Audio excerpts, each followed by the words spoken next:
jour appelle la question orale numéro 1186 de Monsieur Olivier Paccaud au ministre de l'Intérieur. Vous avez la parole, cher collègue.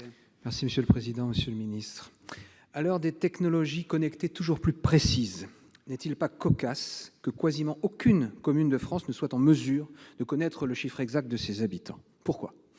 Parce que se déclarer à la mairie ou notifier son déménagement n'est pas obligatoire en France, contrairement à de nombreux pays. Pourtant, la population française s'avère de plus en plus mobile et ainsi plus de 10% de nos compatriotes changent de lieu de résidence chaque année. Outre une élémentaire pratique de courtoisie et de savoir-vivre, rendre obligatoire le signalement par les habitants de leur arrivée et de leur départ permettrait aux communes de disposer d'une vision juste de leur population afin d'améliorer le fonctionnement et l'évolution de leurs services publics vis-à-vis des aînés, pour les politiques scolaires, périscolaires et d'accueil de la petite enfance, et de n'oublier personne dans les dispositifs qu'elles mettent en place. Par ailleurs, la pratique du recensement ne serait plus nécessaire et les dotations de l'État au budget des communes seraient davantage en lien avec une réalité plus juste et actualisée de la population. Cette déclaration, réclamée par de très nombreux élus locaux et qui s'avérerait précieuse, Monsieur le Ministre, en matière de lutte contre le terrorisme, pourrait être dématérialisée et commune à l'ensemble des membres d'une même famille. La mairie en accuserait alors réception et pourrait, si besoin, vérifier les déclarations. Un récépissé constituant certificat de domiciliation, valable jusqu'à l'éventuel départ de la commune, serait fourni aux nouveaux habitants. Ce document ferait office de justificatif de domicile nécessaire pour l'accomplissement de toute formalité administrative. Un amendement au projet de loi portant accélération et simplification de l'action publique que j'avais déposé et qui a été adopté au Sénat le 5 mars dernier instaure ce certificat de domiciliation. La récente distribution de masques dans de très nombreuses communes de France a démontré, s'il en était encore besoin, que la connaissance précise du nombre d'habitants d'un logement pouvait être utile. Aussi, Monsieur le Ministre, voici ma question. Le gouvernement va-t-il soutenir cette proposition simple et de bon sens lorsqu'elle sera examinée à l'Assemblée? Merci. Monsieur le ministre, vous avez la parole pour répondre.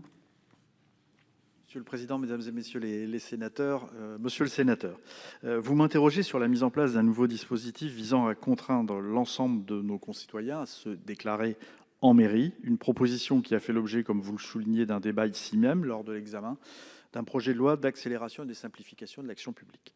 À cette occasion, le gouvernement avait fait part de ses très fortes réserves, et ce pour plusieurs raisons que je vais rappeler, monsieur le sénateur. En premier lieu, l'exécutif s'est engagé à lutter contre l'inflation législative, notamment à l'égard des collectivités territoriales, et à poursuivre une démarche de simplification et d'allègement des normes et des procédures. Or, la mise en place d'une obligation de déclaration de domiciliation en mairie créerait des contraintes et des charges nouvelles pour les communes qui paraissent peu justifiées. En deuxième lieu, la création d'une obligation de déclaration du domicile se traduirait par la constitution d'un traitement de données à caractère personnel et appellerait par conséquent une attention particulière au regard des exigences constitutionnelles relatives à la protection des libertés publiques.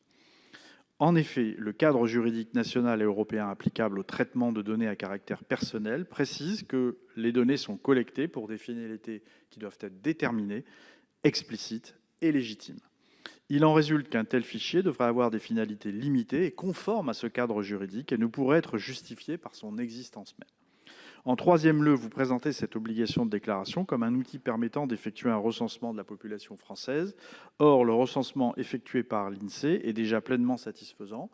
Les données qu'il établit permettent aux communes de disposer d'éléments chiffrés sous forme anonyme afin d'évaluer les caractéristiques de leur population et de gérer en conséquence les services publics locaux, y compris en période de crise sanitaire.